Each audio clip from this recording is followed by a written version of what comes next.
तो कहना चाहते आंदोलन तो होगा, आंदोलन का यहाँ पर महा आंदोलन होगा, लेकिन इन गद्दारों को बचाने के लिए आंदोलन नहीं होगा, इन मक्कारों को बचाने के लिए आंदोलन नहीं होगा, इन भ्रष्टाचारियों को बचाने के लिए आंदोलन नहीं होगा, इन बलात्कारियों को बचाने के लिए आंदोलन नहीं होगा, इन दुर्जनों को बचाने के लिए आंदोलन नहीं होगा, इन सांपों को बचाने के लिए आंदोलन नहीं होगा। अब आंदोलन होगा तो इन सांपों को नचा कर यहाँ से मधेश से फेंकने के लिए आंदोलन होगा, इनका सांप का राज करने के लिए मधेश में आंदोलन होगा। कि आंदोलन आखिरी बार का आंदोलन होगा, आज या पार का आंदोलन होगा, क्योंकि आज का लक्ष्य प्रश्न जो है, महत्वपूर्ण प्रश्न जो ये नहीं कि किसकी सत्ता होगी, इसका प्रश्न नहीं है कि कौन मंत्री बनेगा, आज का महत्वपूर्ण प्रश्न राजनीति का है। आज का लक्ष्य प्रश्न ये है कि आखिर कब तक अब जनता क्या दे तुमको। जनता ने तो जिता कर दो दिया कि सरकार दे दी, जनता ने मधेश का सरकार भी यहाँ पर बहुमत में बना दिया, ऊपर से वार्ड से लेकर ऊपर तक तुम्हारा सरकार बना दिया।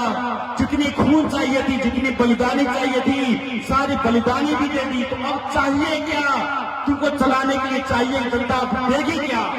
हर एक दृष्टिकोण से जब इनको सब कुछ देकर भेजे, फिर भी आज एक मधेश एक प्रदेश कायम नहीं कर पाए। सब कुछ इसको देकर भेजे, फिर भी मधेश का नामाकरण तक आज नहीं कर पाया है।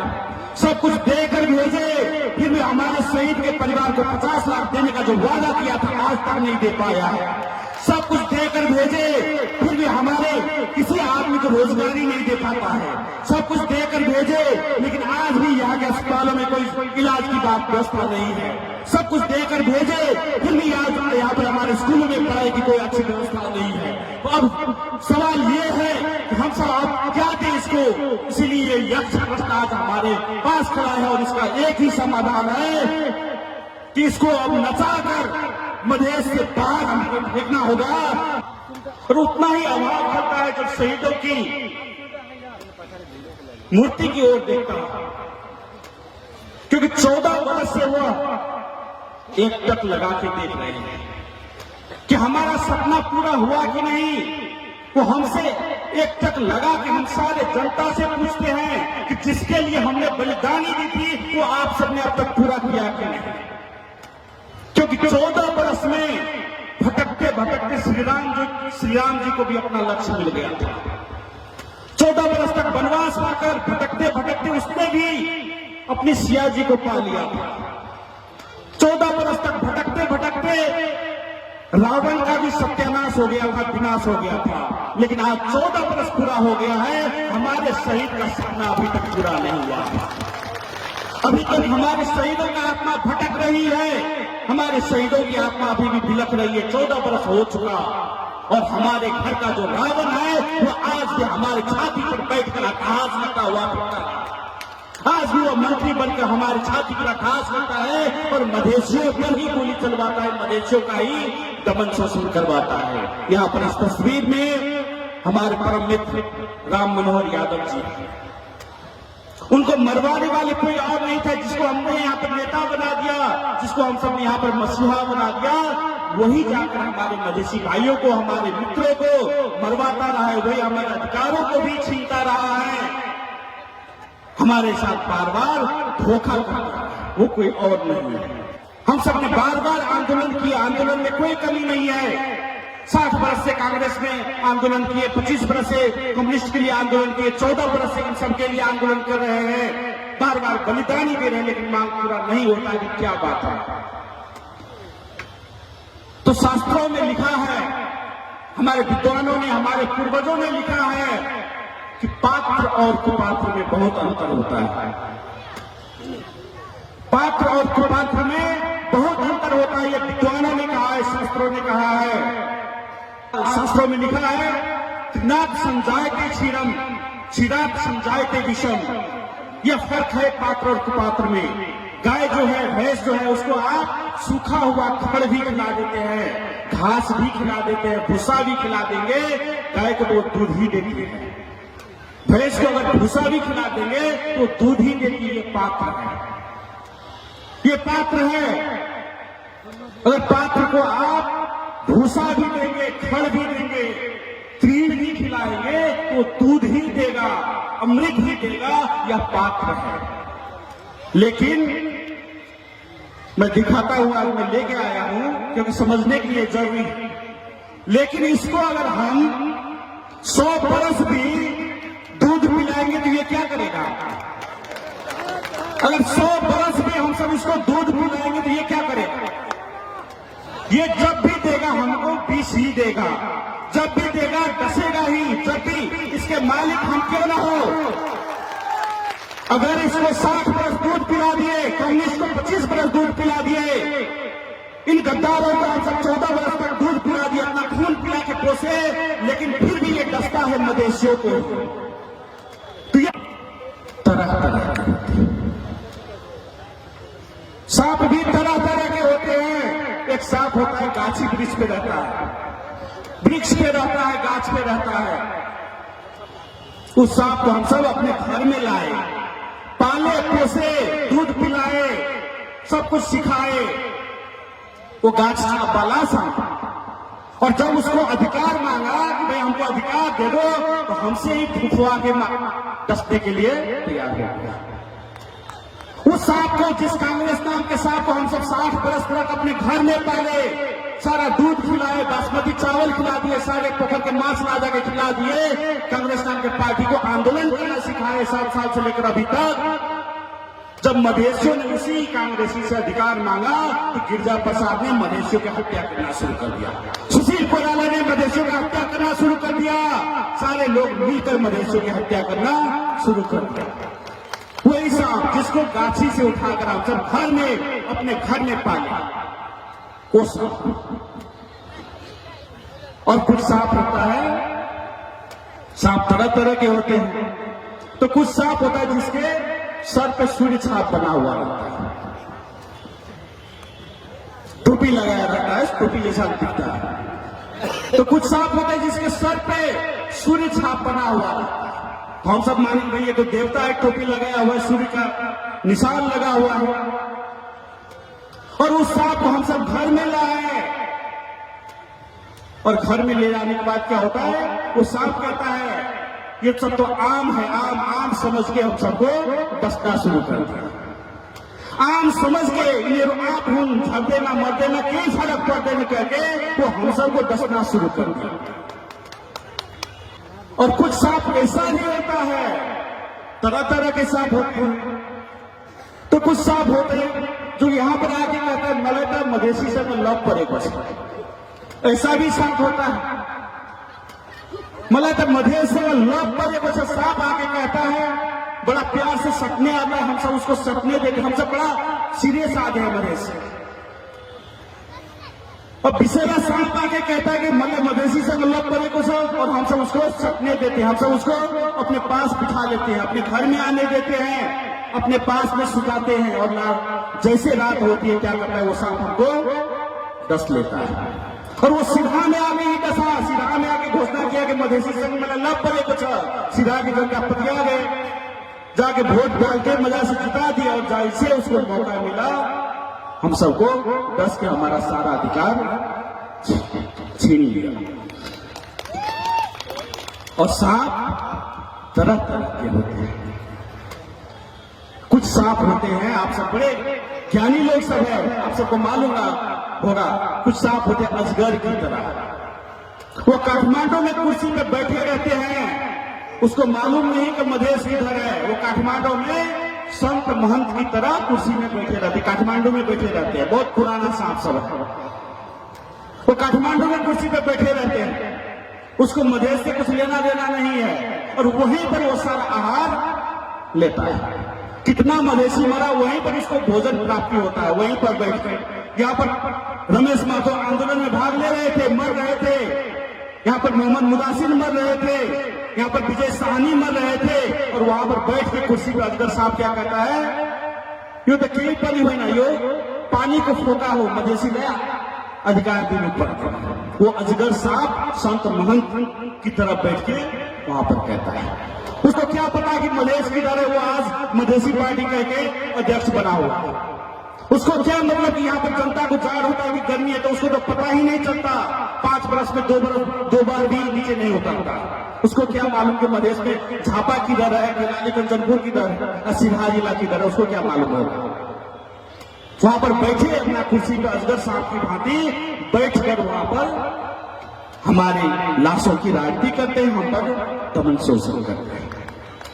ये बात। और सांप इतना ही नहीं, सांप और भी है, बहुत तरीके के सांप सब है। और एक होता है सुत्ती सांप। हमारे माता बहन सबको मालूम होगा, सुत्ती सांप जो होते हैं वो सूत की तरह, उजला सूत की तरह दिखाई देता है। उजला सूत जो है, सूती कपड़ा का जो सूत होता है उजला, पूरा उजला उजला पहना हुआ रहता है। और उसको हम सब प्यार से समझ के हाथ में लिए, गजेंद्र बाबू ने अपने हाथ में लिए। गजेंद्र बाबू ने उसको हाथ में सूती सांप को लेके खिलाया पिलाया, अपने हाथ में रख के हाथ का छाप भी दिए, मंत्री भी बना दिए। और बाद में वो गजेंद्र बाबू के हाथ पे ही डस के गजेंद्र बाबू को भी सुला दिया, सद्भावना पार्टी को भी सुला दिए, हाथ साहब को भी सुला दिए। और कुछ दिन पहले मैंने समाचार में देखा था, उसका जो प्रतिमा है कोलारी में, उसका भी हाथ काट के लेके चले गए। ये ऐसे नेता सब है। तो ये है सुत्ती सांप की कट।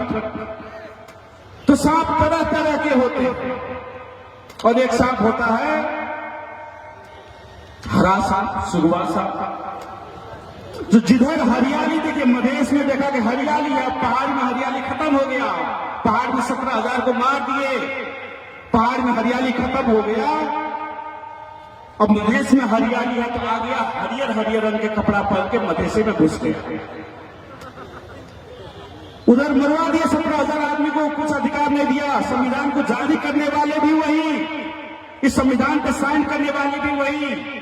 जब मधेशियों का संविधान सभा में दबदबा था, उस संविधान सभा को विघटन करने वाले भी वही सुगवा सांप। और सारा अधिकार मधेशियों का छीन लिया।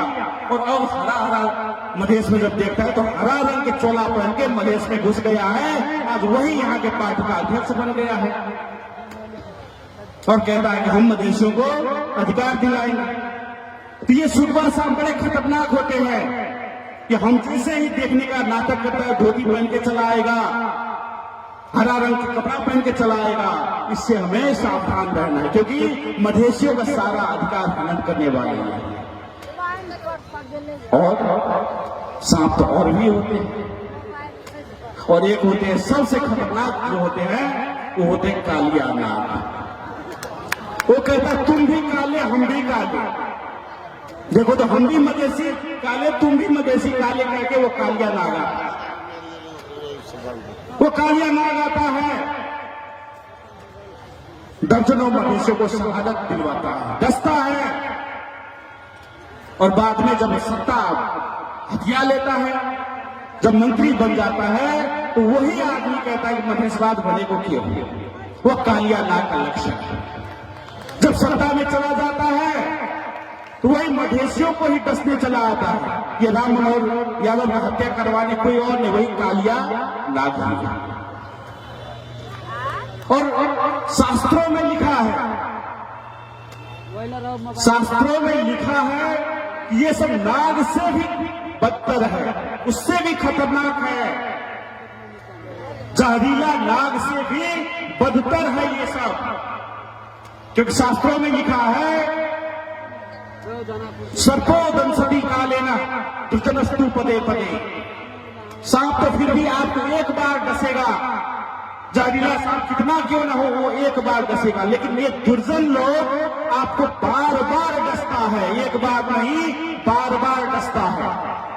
63 साल के बाद हम सब ने कितने बार यहां से जिता के भेजे इसको, बार बार मंत्री ही बना, बार बार स्वास्थ्य मंत्री बना, बार बार विदेश मंत्री बना, दर्जनों बार मंत्री बने, बार बार हम सब मधेशियों को ही डसता रहा, बार बार मधेशियों का ही अधिकार छीनता रहा, बार बार मधेशी पर ही आक्रमण करता रहा।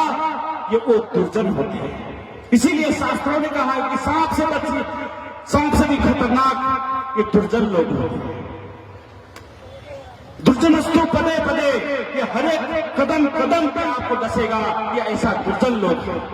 इसीलिए सावधान हमको होना है कि अब करना क्या है, इसका कोई विकल्प नहीं है। जब तक हम सब ऐसे दुर्जन को चुनते रहेंगे, जब तक ऐसे जहरीला सांपों के हाथ में अपनी सत्ता देते रहेंगे, तब तक ये हमको डसता ही रहेगा और ये एक पीढ़ी भी डसेगा कि आपके बेटा को भी डसेगा, आपके पोता को भी डसेगा, उसके जो पोता होगा उसको भी डसेगा, कि पीढ़ी दर पीढ़ी डसता रहेगा ऐसे दुर्जन लोग। इसीलिए अब ऐसे सांप को जो ऐसे पकड़ के पूरा नचा के जो ऐसे करके पूरा मवेशी यहां से फेंकना, तभी जाके मवेशियों को हमें अधिकार मिले।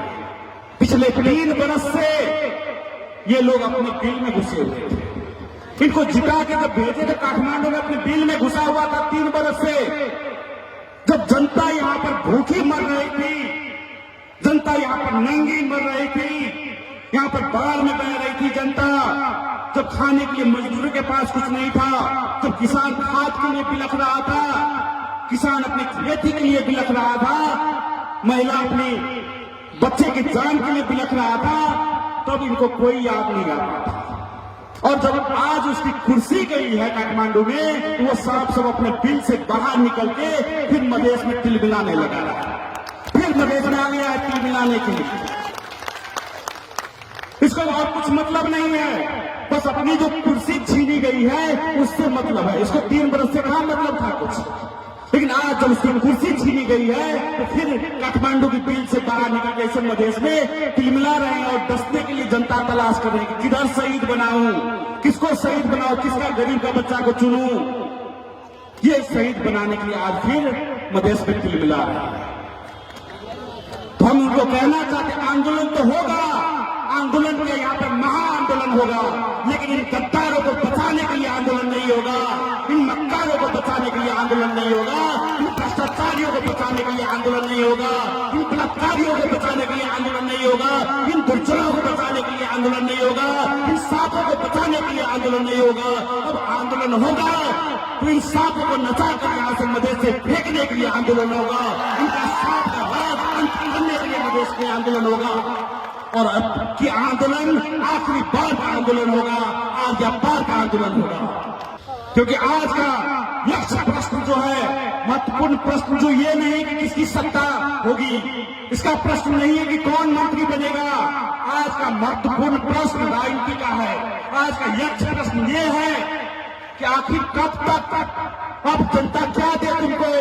जनता ने तो जिता कर दो दिया है कि सरकार दे दी, जनता ने मधेश का सरकार भी यहाँ पर बहुमत में बना दिया, ऊपर से वार्ड से लेकर ऊपर तक तुम्हारा सरकार बना दिया। जितनी खून चाहिए थी, जितनी बलिदानी चाहिए थी, सारी बलिदानी भी दे दी। तो अब चाहिए क्या तुमको चलाने के लिए, चाहिए जनता देगी क्या। इसलिए आज ये सोचने का माहौल है, सोचने का वक्त है। हमें हर एक दृष्टिकोण से जब इनको सब कुछ देकर भेजे, फिर भी आज एक मधेश एक प्रदेश कायम नहीं कर पाए। सब कुछ इसको देकर भेजे, फिर भी मधेश का नामाकरण तक आज नहीं कर पाया है। सब कुछ देकर भेजे, फिर भी हमारे शहीद के परिवार को 50 लाख देने का जो वादा किया था आज तक नहीं दे पाया है।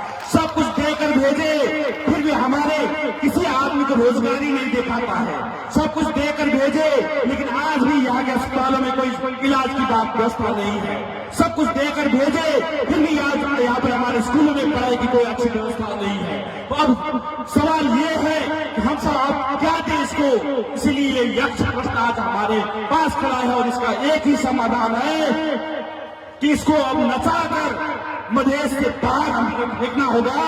और इसके बाद का घड़ा जो है वो भर चुका है।